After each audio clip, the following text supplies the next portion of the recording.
Welcome to the Wild North Hockey Podcast. You're here with Noah Hakela and Gunnar Green, and proud to say this will be our first episode on Spotify, Apple Podcasts, and iHeartRadio for all you guys.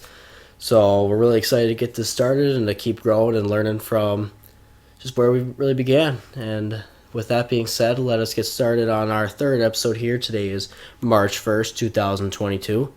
And Noah, let's get us started off here. how about the Wild's lack of play recently? It has been very, very, very exhausting to watch. And I think what the most exhausting part for me, it really is the fact that we've seen this team play so well together as a team and just being able to, make these great plays with each other, knowing where each other's at. But these last two games, they haven't been able to make a simple tape-to-tape pass. Breakout passes have been non-existent. We can't break it out of our own zone. And we're bobbling easy pucks. We're losing these puck battles. We're losing these puck races. And then on top of all that, we have not been winning any face-offs to control any possession of play whatsoever.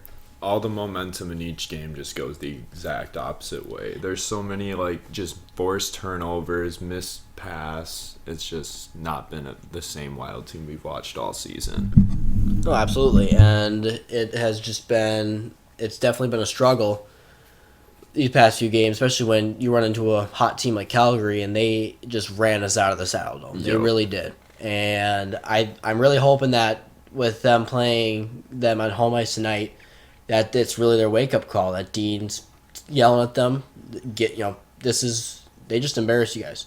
Yep. Let's get this ball rolling. We know what we are. We're a good-ass team. Let's go out there and show them that we're a good-ass team.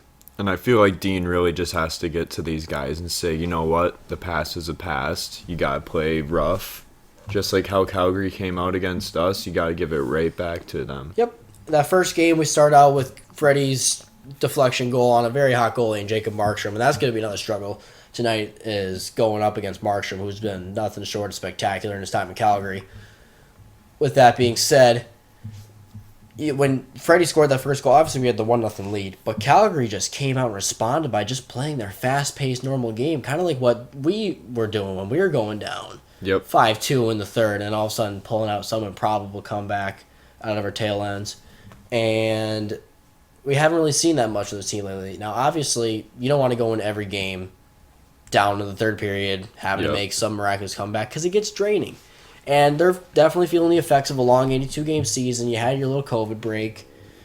And now we're really getting into the spot of the season where kind of the men are separated from the boys here. Yep. You're really getting to feel which teams are your contenders, which teams are going to be your sellers, which teams are middle of the pack. Which teams are just completely rebuilding, going out. Exactly. And so this is definitely the time of the year where now more than ever, your team chemistry is going to get questioned, or not questioned, but it's going to be challenged. Yep. How much can you guys really pull together, go in, work day in and day out, get the W, play for each other, and ultimately get yourself into the playoffs, and then go through that 2-month grind of trying to get the Stanley Cup as well. And we got, 40 games in the next 77 days or something? It is definitely going to be tough for this team, but at the same time, a lot of these other teams are going to be dealing with the same thing too. So I'd rather go through a slump right now than in the playoffs. Exactly. Leading up. And, even then, with these games and the lack of face-off winnings, I just really think that this NHL trade deadline, we need to target a quality center that can win face-offs. Not even the best guy out there like JT Miller or Claude Giroux, just a fill-it-in depth forward that can come in and win the draws that we need to win. This deadline season is going to be a lot more interesting than deadlines of the past couple of years, I would say. Yep. There's a lot of big names out there that are going to be moving. Obviously, you mentioned Claude Giroux. Over on the western side, you have JT Miller. That's another big name that the Wild have been linked to. Although Tomas Hertl. I'm not going to hold your breath on that. And then Jacob Chikrin as well is another big name. That's probably the biggest name out on the trade deadline. With a very team-friendly deal. Absolutely. But that's how it works in Arizona. You get the one diamond in the rough, and despite the fact you can't fill up your college stadium for your games, You cannot keep your solid players unless it's Shane Doan. Shane Doan. But should our team stay the way it is, do you think? Or should we add some players? I do think standing pat at the deadline would not be good because that just kind of makes us go off and feel, okay, we're not really the issue. We're just struggling, but things will change eventually. Yep. So I do think that the key thing in this trade deadline, for us at least, is to go out and find some depth, rental players. Now, that can scare Wild fans in the past, obviously, because we made rental trades before under the Chuck Fletcher regime, and those backfired on us big time. Obviously, you had the Martin Hansel trade. You had Sean Bergenheim. We didn't really give much up for Bergenheim. And so... But Martin Hansel, you give up a first-round pick. Matt Molson, you give up a couple second-round picks. Mm-hmm. Chris Stewart, you give up a second-round pick. And those really hurt us because we were a middling team with no prospect pool to keep retooling with us. Mm-hmm. Now, we're a really good team with a very deep prospect pool. So this is a different situation with this Wild team because at the time, we had a younger Parisi, Suter, and Koivu all in their primes and whatnot.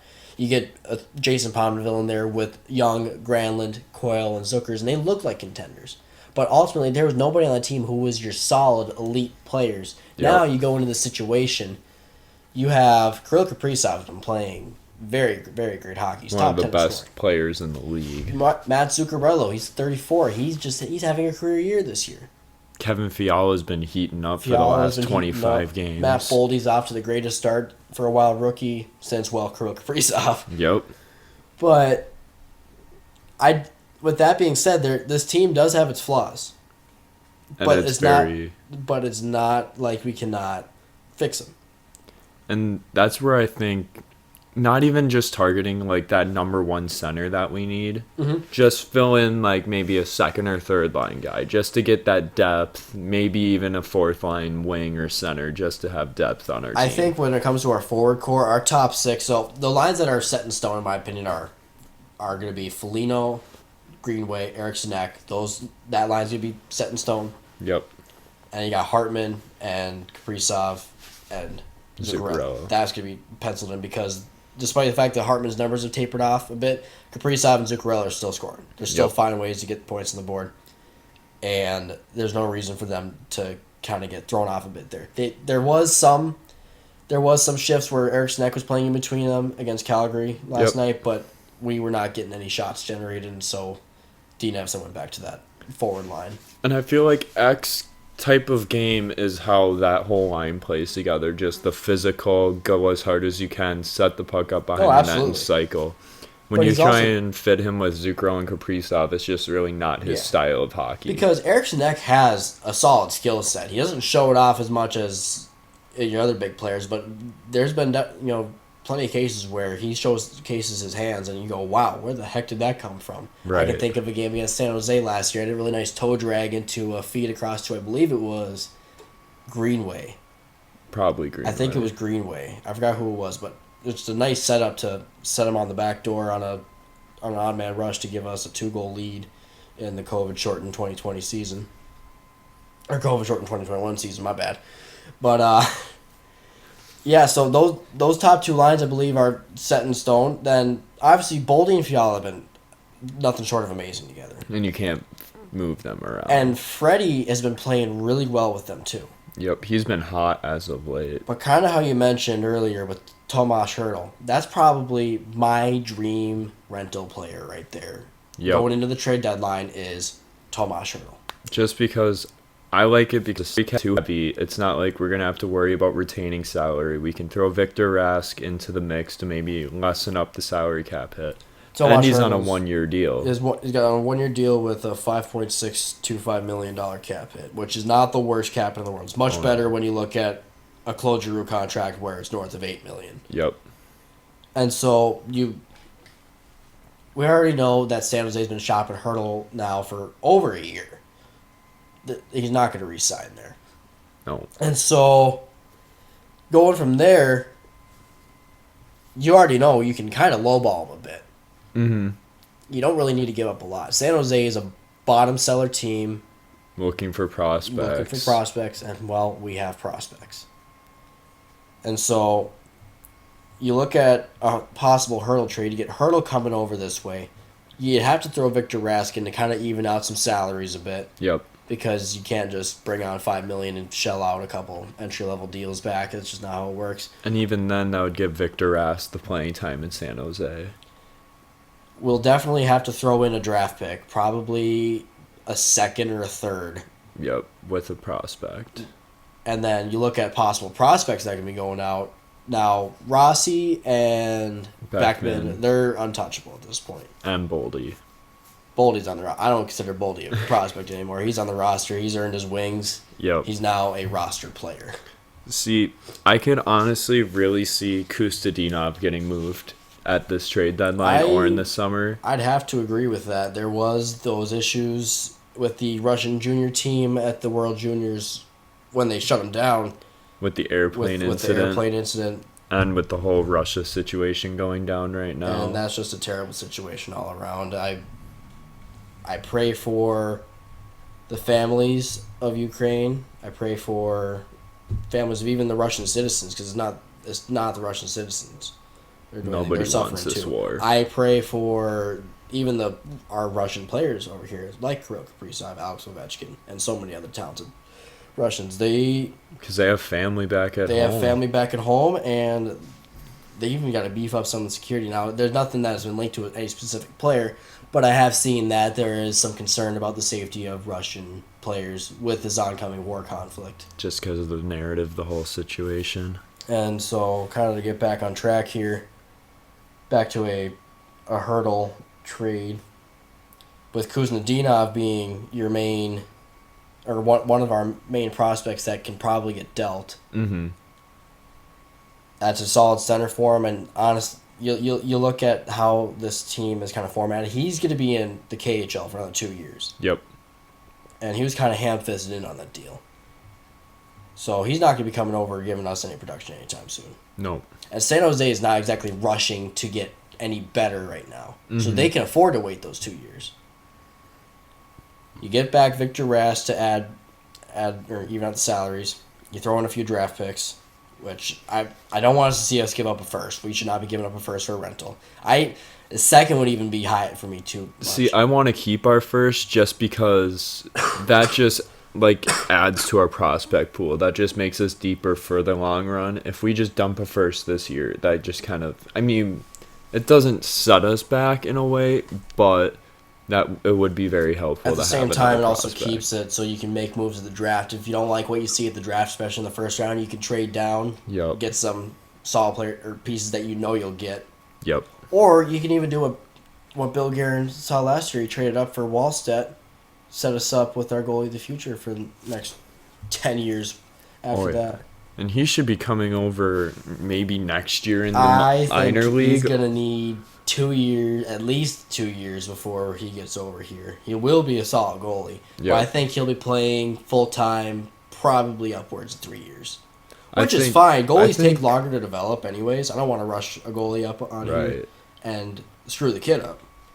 See, from his stats, though, I could totally see the Wild throwing in the chips and saying, you know what, sign him to the AHL, give him a full season in our system just so he's familiar with it. Yep. Then you could possibly throw him in as a backup the year after that, maybe see where you're at with his AHL development. Because in the AHL right now, we have Barabo and we have Hunter Jones as our goalies right now. Barabo has been playing solid, which is why we were able to let Andrew Hammond go on a trade to Montreal, and he's doing fantastic there. I don't know if I should say fantastic, but he's playing and he's back in the league after years of being in the minors, and so you gotta give the guy credit, even if Montreal is basically a minor league team this year. Yep. But you still made it. And we still have Zane McIntyre on our goalie list too. Yep. And Hunter Jones is supposed to be a pretty decent prospect for goaltending. I don't think he's gonna. He's already been struggling with the AHL deal, unless there's. Isn't he only 20 years old though? I don't know how old he is off the top of my head. If I quick go on a Google search here. Because I know he's been playing a lot of. He started off the season in the ECHL. Yep. But I know there's also been a lot of goaltending depth in the AHL, so it's probably a lot more harder for him. So to he's get that 21 spot. years old. He'll be turning 22 in September. Yep. So, and like I was just saying with Walsick, goalies take a few years to develop. Mm-hmm. But at the same time, you can kind of like see early on it factors in goalies. Mm-hmm. Now, obviously, you'll have plenty of your late bloomers. I mean, you look at Tim Thomas. Yep. Guy got in the league like 13 years after he was drafted by a defunct team. It was the Nordiques he got drafted by. Mm-hmm. All of a sudden, after years of toiling away in every single minor league you can think of, comes up to Boston, wins them a cup, becomes a New England sports legend. Yep. And even like Talbot and Kahkonen is turning 26 years old, and it took him 2 years. 2 years ago, he came up in the league for the first time at 24. We drafted him back in 2015, I believe, didn't we? I think it might have been 2014. It was one of those. We took him, but that's just how it works with goalies. Being a hockey goalie is one of the toughest positions in sports, if not the toughest in sports. It's a mental battle, too. Oh, absolutely. I would say 95% of the time, or it's a mental battle than when you actually play. Because all these goalies in the NHL, they have the skills, the reflexes, and the technique to play in the NHL. It's all in their head. Yep. They got to make sure their head's right, because their head's not right, then that game goes to shit real quick. Exactly. And a dream signing I would love to see, keeping a Minnesota boy back home, but I've got to go Ben Myers. Ben Myers has had a very good season on a Minnesota Gophers team that is now top 2, I believe. I think they're ranked number 2. I think it goes Minnesota State, Mankato, and Minnesota. Which is very... It's very nuts to see that the Gophers are at that second spot now. Because obviously you had LaFontaine leaving middle of the season. And so going in, obviously Gopher fans were worried about Close being their starting goalie. But he's done nothing but rise to the occasion, and the Gophers just took another Big Ten regular season championship. They're on their way to take another Big Ten playoff championship. I don't see any reason why they won't win it. Oh, no. And even then, like Ben Myers, undrafted, he's 23 years old, so he's at an age where he could play in the NHL, maybe a year in the minors to get him like skilled in development. But even then, he's one of the top prospects, and so many teams have been eyeing him up ever since his Olympic performance, too. It's not a bad move to think about in hindsight, because you sign him, you're not going to expect him to come onto the roster unless, like, the only way I'd see him come on the roster immediately after the college season is if we had injury and we had nobody in the minors that we wanted to burn Rossi's contract. Yeah, exactly. So we would put up Ben Myers there to possibly fill in. At the same time, you bring in Ben Myers. That's another solid prospect in your prospect pool already. That's another centerman that we really need in exactly. our pool. Another centerman that's readily available, unlike a guy like Kuznetsov. And that gives us really good leverage on trading some of our prospects at the deadline. It does. And even then, you can also look at Ben Myers as a possible trade piece for the Wild as well. Yep. As much as it'd suck to see us trading a Minnesota boy, we also know how relying on Minnesota boys can be a bit of an issue when we're just focused strictly on selling tickets and making fans feel good about their team. Yep. We want rings. We want championships. Bill Guerin knows what this is all about. Yes, he does. And so he will make winning choices. And so I think all our faith has got to be in Bill Guerin going into this trade deadline. And we've got to have faith in our team that they're going to get out of this slump. I really do think they will get out of this slump. They need to come out. They need to go out swinging. They need to swing hard. They need to show all 18,000 fans that show up at the XL paying God knows how much for their ticket.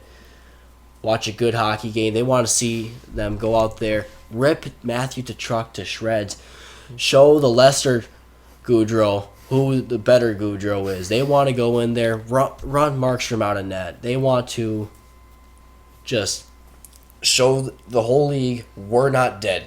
No, and even that, We haven't every even gotten team started. goes through these slumps of, like, you can't just blame one injury being gone, but, like, you miss a Greenway or Foligno or an Eck off of that line, that line just isn't the same presence as Exactly, it is. and I hate using injuries as a crutch for Performance. and performance because every team goes through injuries. Obviously, some teams will get hurt more than others. Yep. But the best teams are the ones that can recover from that or prevent that. And And sometimes bounce back from that. and you can't prevent injuries. So, but you can definitely train up better. And obviously, these athletes are more athletic than me and you could ever dream to be. Exactly. Even Phil Kessel. No matter how many hot dogs he puts down in the games, he's still way more athletic than us. Oh, yeah.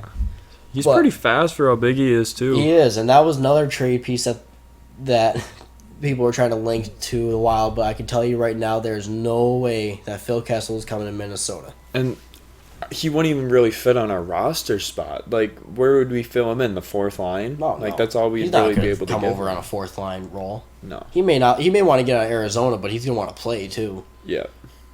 And honestly, I've heard links to the Boston Bruins, which that'd be a kind of a cool reunion. Bringing him back home. That would be for Phil. But kind of back to looking at the trade deadline here, the main goal now, obviously, the sound of pulling in Claude Giroux is just, or JT Miller, just sounds amazing. And obviously, you look at that and you go, "Oh, we're winning the cup." But those types of moves are just not realistic for what we can do. And the thing is, too, is if you do make those moves, that's just lessening up our prospect pool. Yep. And we have a super bright future, and we can't just spend it all away right now. And, like, there's so many other rental options, not even just a number one center, but a center that can play in any part of the team. Like Andrew Kopp. Yep. Might be a Winnipeg rivalry, but he's still 1 year left on his contract, a pretty decent deal for $3.2 million a year. I think it was 3.6, but still a solid deal. 1 year left. I mean, when you got 1 year left, the money doesn't exactly matter as much as long as you can send the same money back. Yep. And even then, that would be a perfect depth center to add. There's Nick Paul from the Ottawa Senators. He's on a very cheap $1 million deal. Yep. You got Cale Yarncroke on the Kraken. And Yarncroke's a player I've always really liked, and he's quietly been a solid player for the Predators and Yep. for the Kraken this year. Now, the Kraken have been nothing too special this year, which isn't surprising, and I think that just kind of gives credit to Vegas and how well they're able to build their team up initially to come out the gates and contend as quick as they have. Yep. Although they will be feeling the effects of that very soon, I can tell you that. Yeah, because they really gave away all their future for guys like Pacioretty, Mark Stone, all these guys. And it works if you bring home a cup, but if you don't bring home a cup, then it was all for naught. Yep. But they're able to also kind of establish a new brand and really just kind of grow the game in Las Vegas as well. Yes. Not that Las Vegas is just crawling with hockey fans, but it gives people a venue to go and enjoy a game, and it gets more people into hockey. And I think that is a good thing about Vegas. Now, this is probably one of the rare times you catch me talking well about Vegas, but at least the team. I don't have a problem with Las Vegas itself. I've never been to Vegas, so I can't speak on Vegas. But the team itself, they're definitely one of our bigger rivals, and Yep. Especially after last playoffs. Absolutely. And, But- like, even you look, I think the NHL was the very first team to bring a team to Yep. Vegas, Yep. and then the Raiders came along Yep. this year. But Raiders- adding a team to Vegas just financially makes sense because you have people going on vacations. You're going to casinos, you're gambling, and why not go catch a sporting event? Oh, let's go watch a hockey game and gamble away our money after. Yeah. Back to the deadline talk, and I was kind of talking on Nick, or no, not Nick Paul. It was on Cal Yarncroke. He, for a while, has been a speedy depth center for the Predators, and he was exposed in the expansion draft, and so Seattle took him on. Now, Seattle's not contending anywhere this year. They're just toiling along, trying to build up to have a better team in the future. They're trying to get those prospects. They are. And so, Yarncroke is not a very expensive player. He's got like $2 million on a 1 year deal. Yep. So you don't have to worry about the money there. And honestly, I feel like he would fit well on a line with Boldy and not Goudreau and Fiala, because as well as those three have been playing together, I do feel like in a trade where we do bring in a rental, guys like Nico Sturm and Nick Bukestad are possibly going to get moved in return to possibly make roster space. Yep. Without having to burn up any or put down anybody in the minors or put anybody on waivers. Yes. And like Nico Sturm and Bukestad, both great players, love them on the Wild. It just comes down to the fact that they are both UFAs after this Absolutely. season. And are we going to be able to afford what they want? And let me say this. I mean, Bukestad has been one of the very few shining spots or, bright spots on this roster in this little slump of ours. I mean, in the one game against Edmonton, I believe he was probably our best player outside of Kahkonen. Oh, yeah. That game. He came out from that wrist injury hot. He must have been skating so well lately. He came out with speed, and you really don't ever see him play with speed. There was a lot of hustle and effort. I saw him diving and put at pucks and trying to win battles and using his big 6'6" frame to win those battles, and it worked out. He's always had that skill set. We've seen it in Florida. Problems had always been, injuries. But he's been able to put it together this year, so obviously you don't want to see Nick Bukestad get sent away right now. Whereas you look at a guy like Nico Sturm, who's been quieter this year, still a very solid defensive forward, especially on the penalty kill. But, again, you're probably not bringing him back next year on his contract. No. He's going to be a UFA. He's going to want a bit more money, and he'll probably get a bit more money somewhere else. Oh, for sure. And especially because he was already scratched this season for Bukestad to play. Yep. So, I mean, we already have a very limited roster role right now because we called up Dewar, and Dewar's had played very well. You have Duhaime, who just has his presence alone is just great for the team. He brings that physical nature. And there's no one else on those top three lines that you can scratch. There's just no doubt about it. Freddie Gaudreau's been on fire lately. Yep. And you don't want to just put him from third to scratch. Mm-hmm. So, like, say we got a guy like Cale Yarncroke. I wouldn't be surprised if we sent Nico Sturm or Nick Bukestad back in return. Another guy to also kind of mention and think about at least in the trade spot, especially for centers, is Paul Stastny, who many Wild fans know from his time in Colorado and St. Louis and Winnipeg. Basically, any team that you do not like as a Wild fan, he has played on that team. He's been a Central Division bug. He definitely has. But he, again, is on the trade block. He's an older player. Expiring deal, but he's got something that this team doesn't really have across the board, and that's playoff experience. Yes. Now, there's very few guys who have playoff experience. Now, Zuccarello went to a cup final. I think Talbot was the Buffalo. Goligoski has playoff experience. Stanley Cup experience. Obviously, Brodin and Spurgeon, they have playoff experience, but they've never been past the second round. Yep. So I barely consider that playoff experience. Kaprizov as that first round series, but nothing more of that. Obviously, he won the Guerin Cup in the KHL, but that's not the Stanley Cup playoffs. No, it's a totally different game. And so you definitely have to look at possibly getting those experienced vets, too. And so that's where a Paul Stastny could come in handy. And that adds really well to our depth pieces that we need for centers and winning draws, because that is our lackluster right now. And he hasn't won a cup, so I don't think he would be too... I don't think he'd be too offended to be asked to take a lower role either. Yep. Especially because if he wants to win a cup, and a lot of old players really understand this by the end of their career, but if you want to win a cup, take a lesser role on a really good team. Yep. Play your role, and the team does well.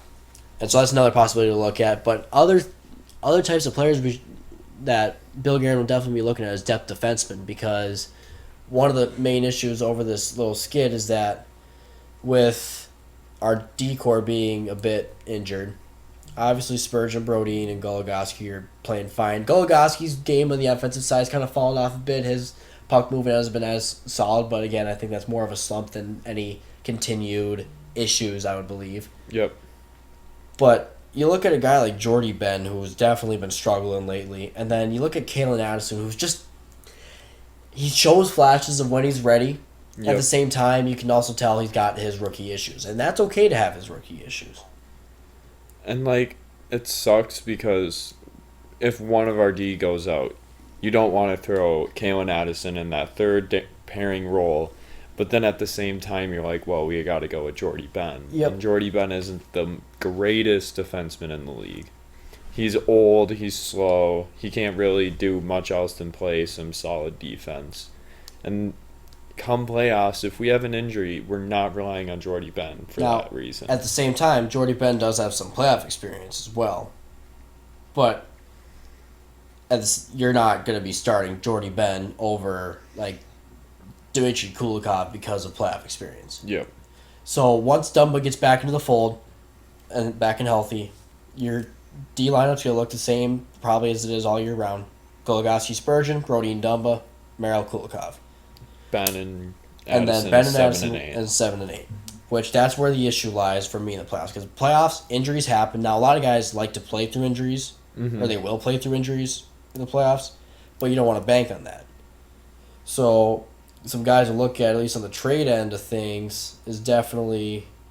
And there's a big list. Now, obviously, the dream defenseman to get out of this old deadline would be Jacob Chikrin, but that trade's not going to happen. They're asking prices through the roof. There's no way that we would be able to do that right now. Yep. Maybe come off season we make a trade for it because he does have a very team-friendly 4.8, 3 years left on his deal. Perfect pickup for a solid top-pairing defenseman. Mm-hmm. And so some defensemen that are kind of in the market right now, he's just a guy you can kind of have sit back or even potentially rival some of the bottom pairing spots if Maryland Kulikov or even just any other defenseman to kind of stagger off and play too. But there, obviously there's some talk of Chara, but he's too old, too slow for what this team really needs. Because our team has a very jumpy kind of offense where we include the defense in the offense as long as they have someone filling back for them. So, some interesting names. So, the Wild have been linked to Calvin DeHaan out of Chicago. I don't like that fit. I don't Personally, really like... I've never really liked how Calvin DeHaan's played hockey anyways. Exactly. And he was a revered prospect coming out of Staten Island, and obviously things didn't work out in New York, and I don't know if he went to another team besides Chicago. I think he went to Carolina and then was traded to Chicago, if I recall. But in Chicago, nothing's gone well in Chicago this year at all. No. Let's be real. And Marc-Andre Fleury is probably getting moved out of there by the end of the deadline. He's going to want a shot at going for another cup. And I think he's definitely going to have to go to the Oilers at this point, just because of their goaltending that issues. Fit, it just makes so much sense. I just don't know if the Oilers make that move. I don't know if that's going to be a move that puts them over the hump, because I'm not exactly too high on Marc-Andre Fleury as a goalie this year. Now, with that being said, I'm not putting all the problems on Fleury. He's left out. He's hung out to dry 9 times out of 10. If you have Seth Jones as your top pairing defenseman, that's what's going to happen. Oh, yeah. And I'm not saying he's a bad goalie. I just don't think he's as great as everybody believes he is. In Vegas, I believe he benefited from a very solid defense. Oh, yeah. Now, it's one of the best defensive cores in the NHL. Now, that series against us, he played out of his mind. That's tried and true. I'm not even going to argue about that. And I feel like playoff Fleury is just a whole different breed at this point. It is. And it's been proven. You look at his stats, especially in those years in Pittsburgh before they won those back-to-back cups, because Matt Murray was their starter during those playoffs. Now, Fleury would come in and start games here and then, but Murray was the starter who won those cups. Fleury was riding the pine when he won those cups. He had that one solid year in the playoffs when they won in 2009, I believe it was. Yep, against Detroit Red Wings. And I think the playoffs that stick out to me, Fleury's playoff downfalls is probably that 2012 playoffs against Philly, when he had, I think it was like an 870-something save percentage. It was absolutely just atrocious. There was a game where I believe Pittsburgh lost I believe it was Pittsburgh that gave up over 10 goals that game. Jesus. And Fleury against the Wild this season was shaky. Oh, yeah. Really shaky. What did he allow? 4 or 5 goals Both on 14 games he's played against us, he got pulled out. Yep. But at the same time, we also just outmatched Chicago a lot. And so, I feel like we just play with so much speed that Chicago's D really just can't keep up with it. And that's why I personally don't think Calvin DeHaan would fit with our system either, because we burnt them. And so the big thing that Bill Guerin's probably looking at defenseman-wise is just a guy or a defenseman who can be solid on the defensive zone, obviously. Yep. But can also, jump up in the play, skate well, and not be absolutely burned and walked all the time. Mm-hmm. And to not make careless turnovers, which has been killing this team lately. And it's hard because a lot of these, like, pieces that are in trade rumors, we can't go after, like, these top D pairing guys like Lindholm or Manson if we're just going to throw them in their third pairing role, and we really don't know how they'll work with our system. Exactly. And I think Merrill and Kulikov have played well enough this year to deserve those third pairing spots, and so I don't think it would be fair for us to go, like, for example, Rasmus Ristolainen is out in trade rumors. He's got a bit of a more pricier deal, but his trade value is probably about as low as it'll get until we reach deadline time. Yes.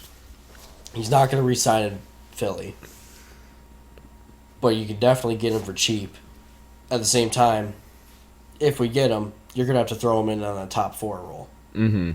And so, who are you taking out? Are you taking off Kulikov or are you taking off Merrill? And you really don't need to take out any of those guys because they're playing solid.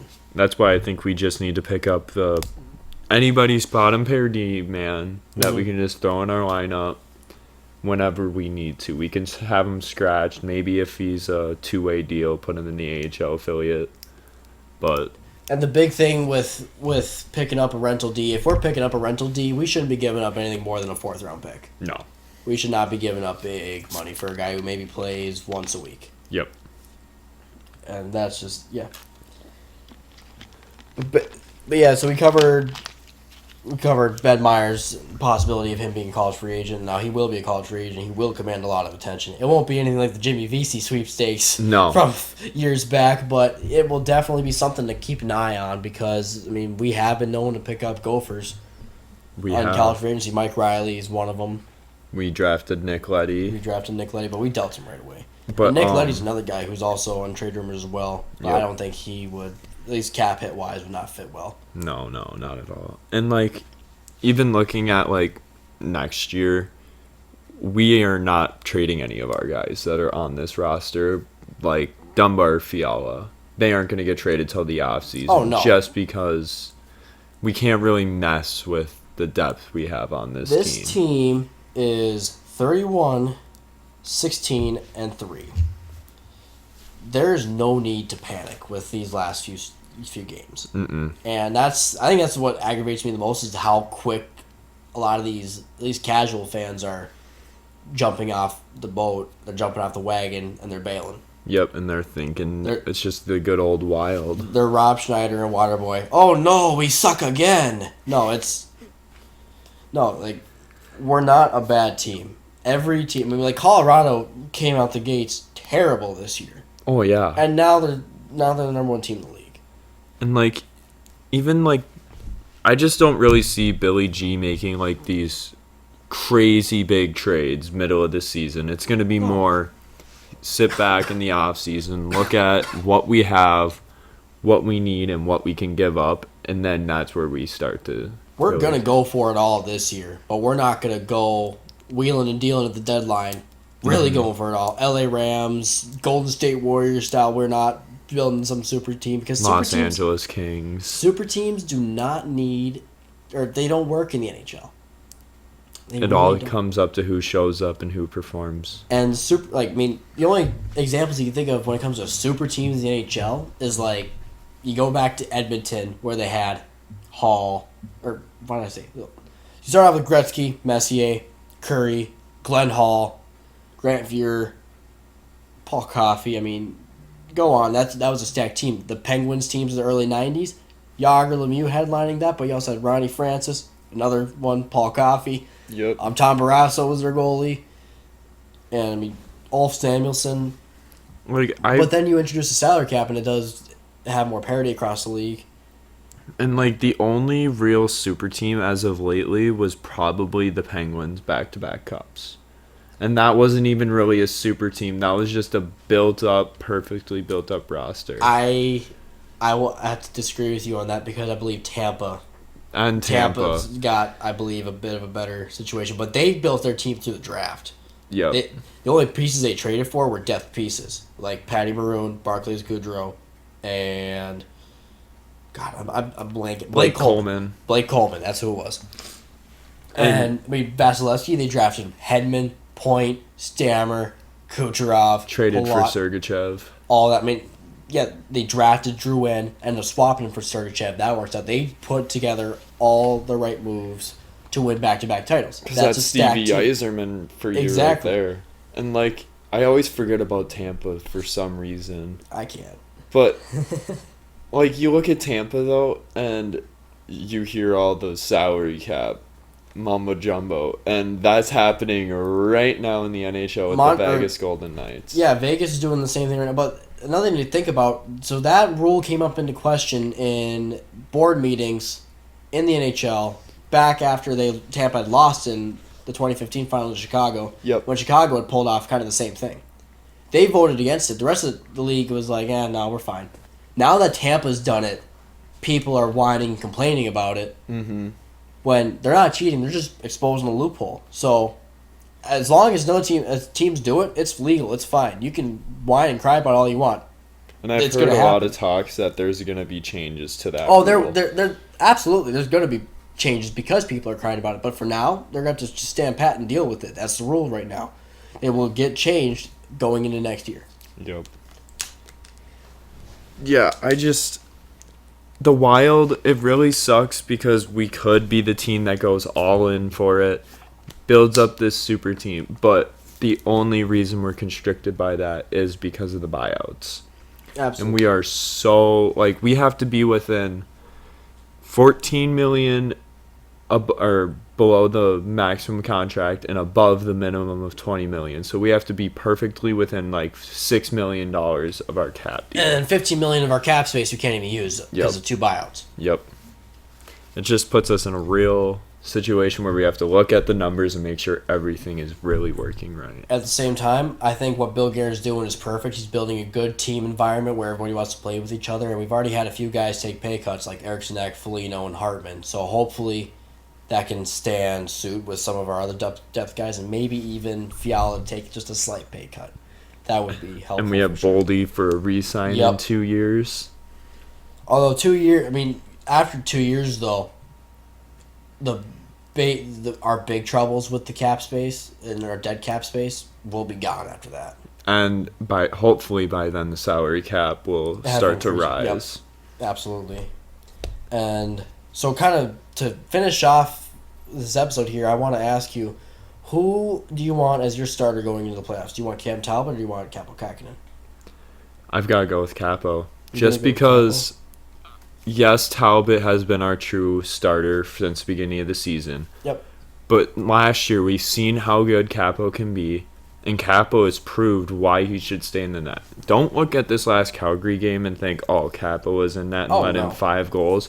He's been left to dry so many times this year by our team and holds us in these games like Edmonton and who else did we... Calgary. Like Cam Talbot, like his glove just doesn't seem to really connect with those. His glove definitely is his weak point. And I feel like Kahkonen just plays like a more aggressive but in position goaltending while Talbot's starting to get out of position a lot more. You see, I'm on the ropes with this. I was thinking about it the other day, and so obviously the hotter goaltender right now is definitely Kahkonen, but the one with playoff experience is Talbot. Yep. Now, I believe we gotta ride the hot hand into the playoffs. So whoever it is, so Talbot's starting tonight against Calgary. Yep. I think this is definitely a game that he needs to have where he comes out and he just has a stellar performance. At the same time, defense has got to be good in front of him. Mm-hmm. But if the defense takes away the high danger chances, he makes the saves he needs to make, or that he makes the saves he needs to make, which that's all we really need him to do. We don't need him to go out making spectacular diving saves. I mean, he can make those saves. That's what we did with Devin Dubnyk. Our defense really just carried Devin Dubnyk's game, in my opinion, just because our D played so sound defensively. We never made Dubnyk do more than he ever had to do in a way. At the same time, though, it also burnt everybody out in the playoffs, or come playoff time too. And so I think that's another thing we've got to look at. We have two goalies now who we can confidently put in games. Yep. We haven't had that since Dwayne Rollison and Manny Fernandez. Mm-hmm. Or even Josh Harding and Nicholas Backstrom. We didn't really get playoff time with them. No. We got that one first-round series against Chicago, and that was about it. Mm-hmm. But you look at going into this playoffs, you have two very capable goaltenders, and you look at like Vegas last year. I mean, obviously Marc-Andre Fleury kind of carried most of the workload. Yep. But they did throw in Lehner in some of those games, and then kind of back to referencing those 2016, 2017 Penguins teams. You had Fleury and Matt Murray playing, and Fleury got in his few games. And like, I think what we should really do though is Capo's young. Yep. He's showing solid start potential. I think why not ride out, not 50-50, but I say give a little bit more leeway to Capo just to get him the starts, the time to actually develop into the goalie he could be. And then come playoff time where you really feel it out. You mix match 50-50. Who plays better, you stay in. If you don't play that good, you throw the other one in. Yeah. Because, like, both of them are great goalies. Yep. And Capo especially is known to be a streaky goalie. Absolutely. Where if he gets 10 straight starts, he'll do hot. Mm-hmm. But if you limit him to, like, every 3 weeks of games, he's just going to be all right. Yeah. No, it was just something I was thinking about because I know it's a bit too early to think about playoff time yet. We still have to go through the trade deadline. But I think it's just something to think about, at least just in the back of our heads right now. And we're going to keep revisiting this as the season progresses. Yep. And where things stand. So with that being said, I think that will do it for our episode here. Thank you all for joining us, and we will see you guys again in a couple weeks. See ya.